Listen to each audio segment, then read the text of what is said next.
Olá!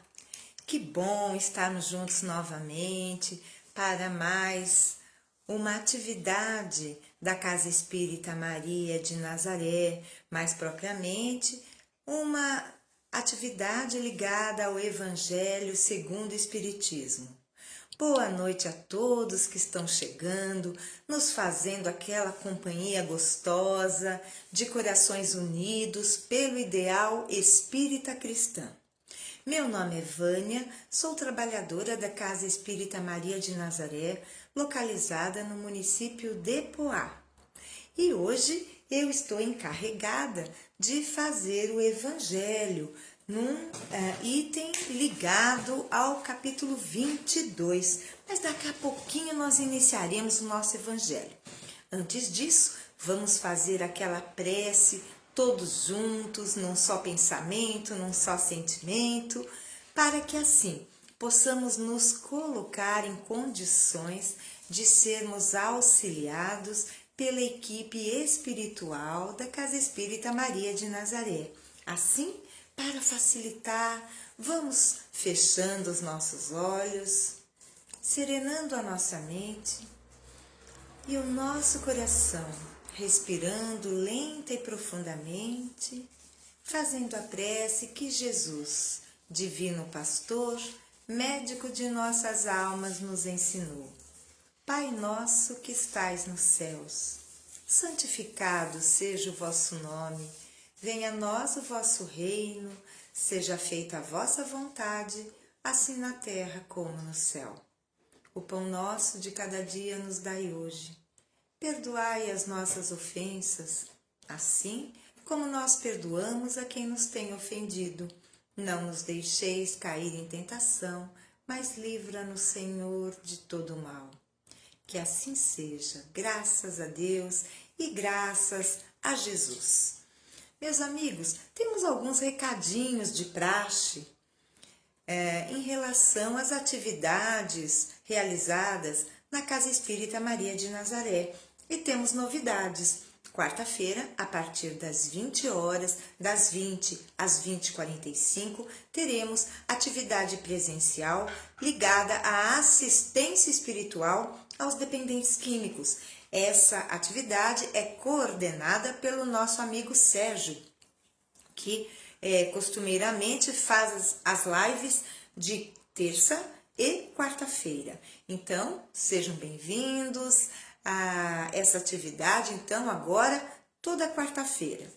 Quinta-feira, às 15 horas, teremos também o retorno do estudo espírita.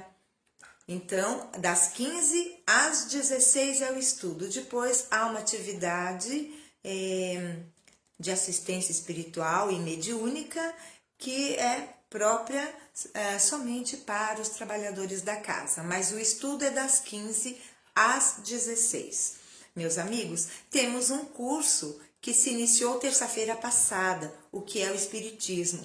Quem ainda estiver interessado, poderá, através do WhatsApp da casa, pegar mais informações, porque ainda dá tempo. O celular da Casa Espírita é 96300 4552, repetindo, 96300 4552. Quero também informar a todos que no próximo sábado, dia 14, nós teremos a campanha de Fraternidade Alta de Souza. Nesta campanha, auxiliamos as famílias cadastradas com uma cesta básica, produtos de higiene e limpeza, inclusive. Então, no próximo sábado, entre 15 e 16h30, a casa estará aberta para receber os donativos que os corações generosos puderem nos ofertar para esta campanha abençoada. E temos também a campanha do agasalho em nossa casa. Então, nós temos uma caixa de papelão grande, onde são depositados cobertores, agasalhos, cachecóis, toucas, luvas, meias, ou seja, aqueles artigos realmente voltados para suprir o frio. Meus amigos, acho que eram esses os recados. Então, vamos iniciar a atividade de hoje, sem mais delongas, que o nosso tempo é curtinho. Então, como eu havia dito, nós vamos abordar um assunto ligado ao capítulo 22. O capítulo 22 tem como eixo, como tema central, não separar o que Deus juntou. Meus amigos, antes de iniciarmos a leitura, eu gostaria de saber se o som e a imagem estão ok, se vocês estão conseguindo me ouvir bem. Se alguém puder colocar nos comentários, eu agradeço. Então, o tema que nós abordaremos hoje é indissolubilidade do casamento. Indissolubilidade é que o casamento não poderia ser desfeito. O Nelson e o José Faria e a Salete também falaram que tá ok. Muito obrigada. Então, indissolubilidade do casamento. E chegaram-se a ele os fariseus, tentando e dizendo: é porventura lícito a um homem repudiar a sua mulher por qualquer causa? Ele respondendo lhes disse: não tendes lido que quem criou o homem, desde o princípio, os fez macho e fêmea? E disse: por isso, deixará o homem pai e mãe, e ajuntar-se-á com sua mulher, e serão dois numa só carne.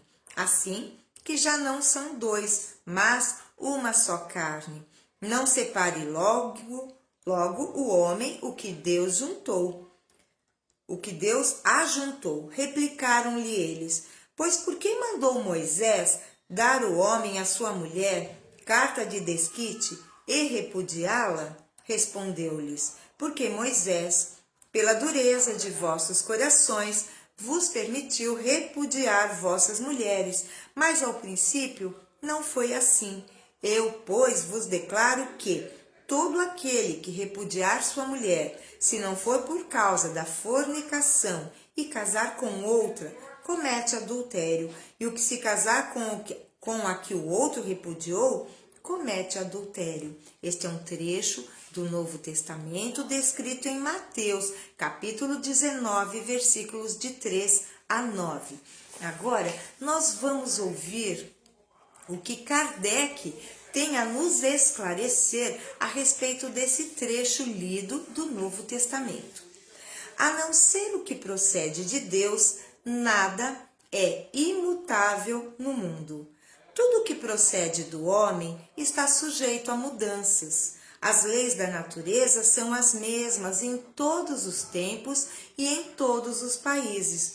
As leis humanas, porém, modificam-se segundo os tempos, os lugares e o desenvolvimento intelectual. No casamento, o que é de ordem divina é a união conjugal, para que se opere a renovação dos seres que morrem. Mas as condições que regulam essa união são de tal maneiras humanas que não há em todo o mundo, e mesmo na cristandade, dois países em que elas sejam absolutamente iguais, e não há mesmo um só em que elas não tenham sofrido modificações através dos tempos.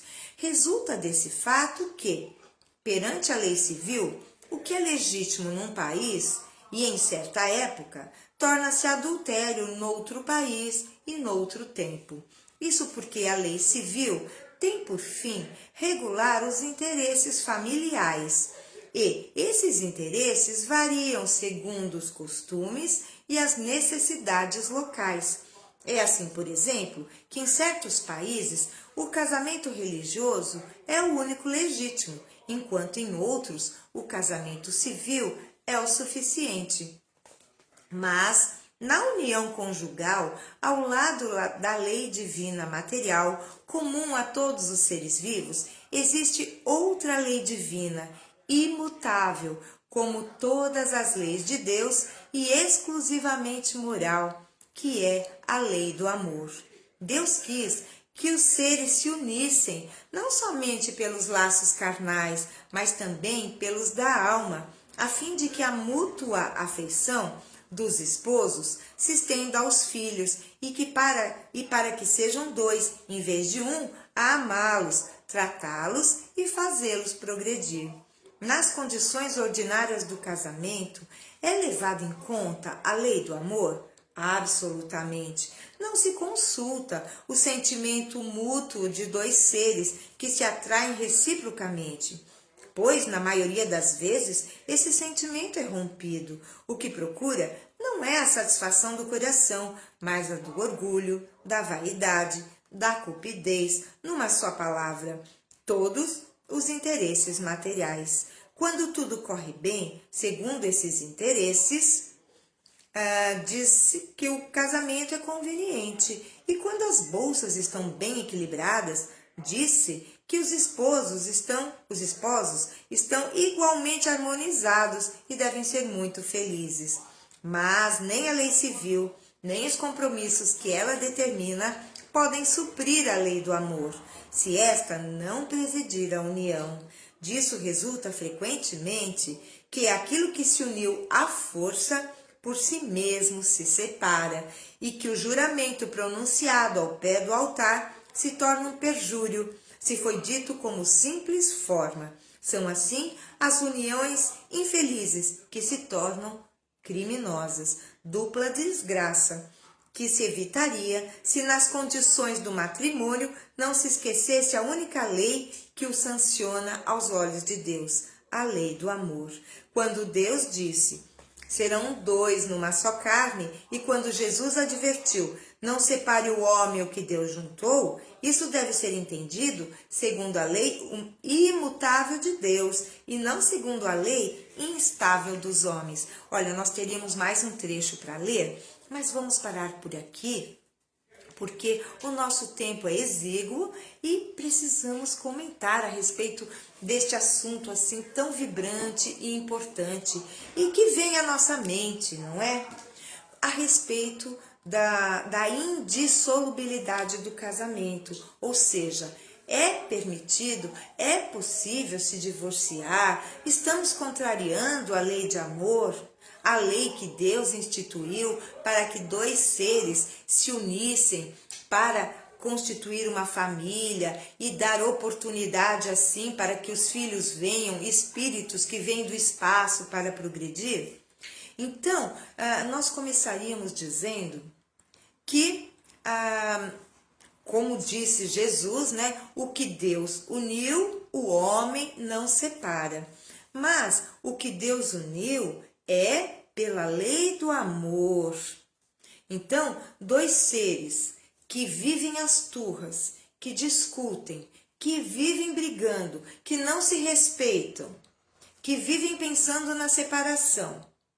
Como é, por vezes, há brigas em que se ofendem, inclusive, não somente com palavras, mas se agridem fisicamente. Notadamente, temos tido tristes notícias de feminicídios em que o homem, né, ele se considera dono, proprietário da companheira e que quando a companheira já não quer mais aquela relação que é doentia, que não tem nada a ver com o verdadeiro amor, quando elas querem sair dessa relação, algumas vezes, tristemente, acontece de serem assassinadas pelo próprio companheiro.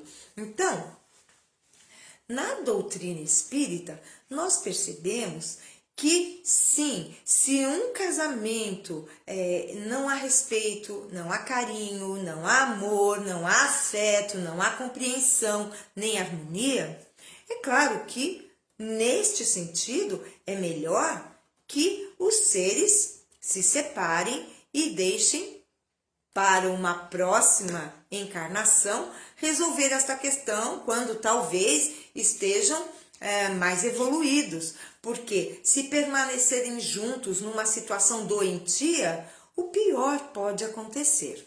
Mas vamos ver o que a doutrina espírita nos fala a respeito do casamento.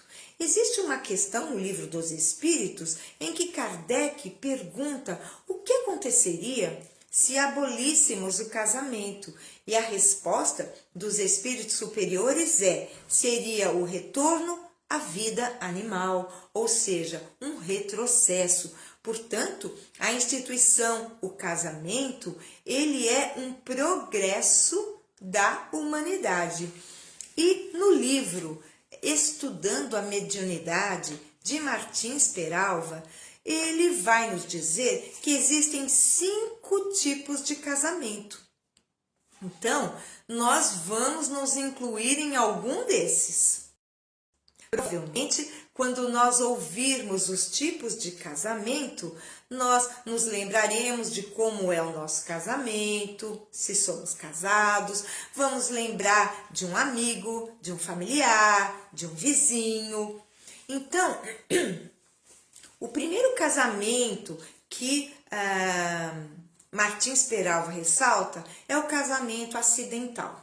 O que é um casamento acidental? Como o nome já diz, aconteceu um acidente de percurso.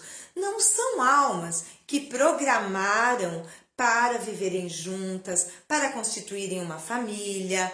Então, elas não têm nem afinidades anteriores, não têm nem simpatia, nem antipatia anteriores. Então, acidentalmente, ocorre uma gravidez inesperada, indesejada, e os seres acabam por se unir. Então, acidentalmente se unem. Normalmente, essas relações, elas não perduram. Porque, na verdade, não há uma ligação maior entre os seres que se unem. Porque foi algo incidental que aconteceu, mas pode acontecer também que um se adapte ao outro, nasça uma amizade e esse casamento pode sim vir a durar por toda uma jornada terrena. Pode acontecer, mas isso seria uma exceção. A regra é de que esses casamentos que aconteçam, eles logo se rompem, né? Os laços são rompidos.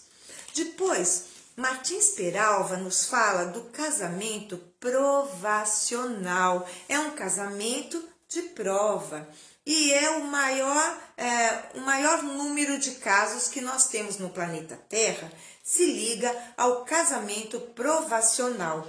Então, são almas que se ligam, mas que já tiveram situações, circunstâncias nas vidas pregressas em que se encontraram e elas precisam se redimir, elas precisam se ajustar uma à outra. Então, elas vêm nesse casamento provacional. Como é normalmente esse casamento provacional? É um casamento de relacionamento difícil, porque no início há uma atração muito grande, uma paixão avassaladora para fazer com que essas almas que na verdade já tiveram problemas sérios no passado, possam querer estar juntas. Então, a paixão, a atração é um ingrediente que a espiritualidade, a providência divina se utiliza para unir esses seres. Mas vai ser um relacionamento difícil, onde vai ter ciúmes, onde vai ter incompreensão, discussões, gritos, brigas, pode haver agressão verbal e física. Então, são esses casamentos provacionais, porque as almas são inferiorizadas, elas não são almas elevadas. Como também no casamento acidental se ligam almas inferiorizadas, ainda não são elevadas. Aí, Martins Peralva nos fala também de um terceiro tipo de casamento, que é o casamento sacrificial. Como o nome sugere, uma das partes vai para o sacrifício. Então, é o tipo de casamento da junção de uma alma iluminada e uma alma inferiorizada. Mas essa alma iluminada vai ao sacrifício de se unir porque ela ama aquela alma inferiorizada.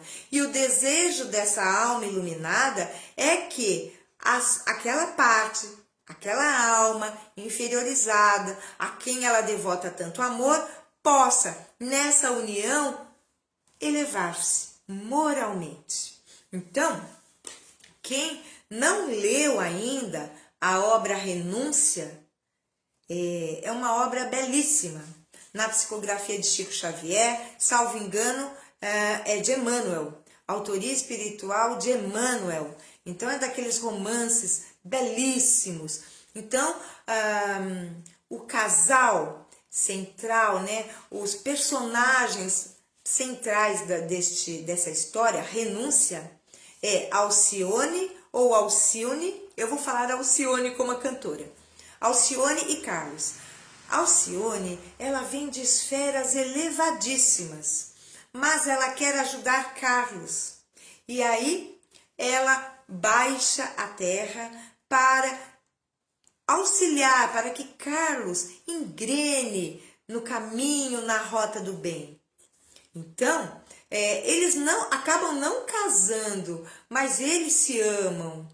Entretanto, Carlos, por ser uma alma inferiorizada, não tem a paciência de aguardar o momento certo para se unir ao Alcione. E eu não vou contar mais detalhes para não estragar a surpresa. Então fica aqui uma dica. Seria um casamento sacrificial, porque Alcione é uma alma elevadíssima. Ela vem de outras esferas, ela não era nem do planeta Terra. Ela vem de planetas superiores para ajudar a Carlos. Mas, apesar de toda a sua renúncia, leiam. Leiam que vocês vão entender o que é uma união quando um espírito elevado vem em sacrifício para ajudar a outro. Então, eles são muito raros, esses casamentos, porque essas almas iluminadas são muito poucas no nosso planeta Terra, mas acontece. E às vezes o casamento não vai até o fim, porque esta alma inferiorizada acaba abandonando aquela que se sacrifica por ela. Depois, nós temos o casamento de almas afins. O que são almas afins? São almas que já em vidas pretéritas se conheceram, conviveram, se querem bem, são almas amigas e que vêm a esta jornada terrena para consolidar ainda mais o seu afeto. São poucos os casamentos assim e nunca ocorre a separação nesse tipo de casamento. Por quê? Porque, como eu disse, são almas amigas que já se conheciam. Então, é o tipo de casamento difícil de encontrar, mas são aquelas pessoas que têm um convívio harmonioso, que se querem bem, que se respeitam, que se compreendem. E essa união, ela dura por toda a jornada terrena. E por fim, porque eu já falei 4 tipos de casamentos, eu falei do casamento acidental, o casamento provacional, o casamento sacrificial e o casamento de almas afins. Falta-nos falar ainda do casamento transcendental. Este, então, é raríssimo no planeta Terra.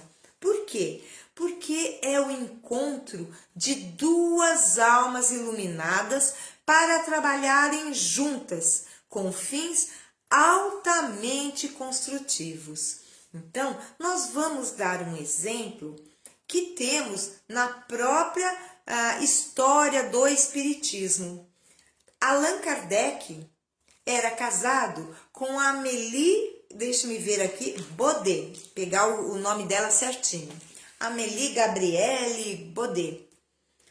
Embora quase não se fale da esposa de Kardec, ela o auxiliou muito, dando-lhe apoio, colaborando para que ele pudesse levar a termo a sua divina missão, de nos trazer da codificação da doutrina espírita. É claro que Kardec foi assessorado pelos espíritos superiores, mas a sua companheira estava ali, firme, para dar todo o apoio para que ele pudesse ter sucesso. E não tenhamos dúvida, quando eles reencarnaram, já estava programado que eles estariam juntos para essa nobre missão.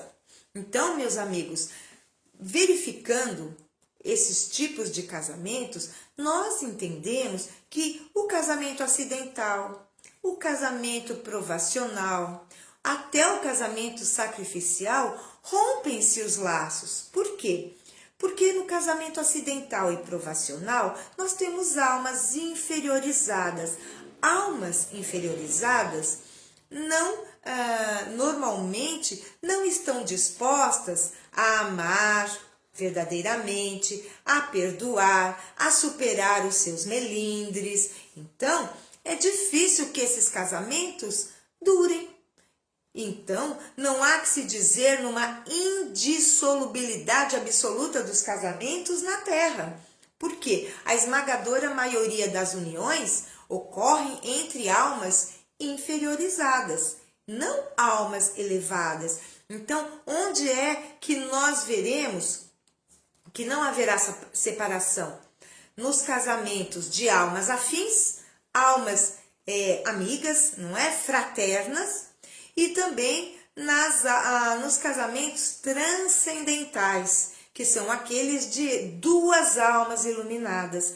Nesses dois últimos tipos de casamento, no casamento de almas afins e transcendental, não teremos separação, não teremos divórcio. Então, o que a doutrina espírita nos coloca é que o fator fundamental para que um casamento perdure é o amor, é o respeito, é a comunhão de ideias, é receber os filhos, educá-los. Isso é o ideal.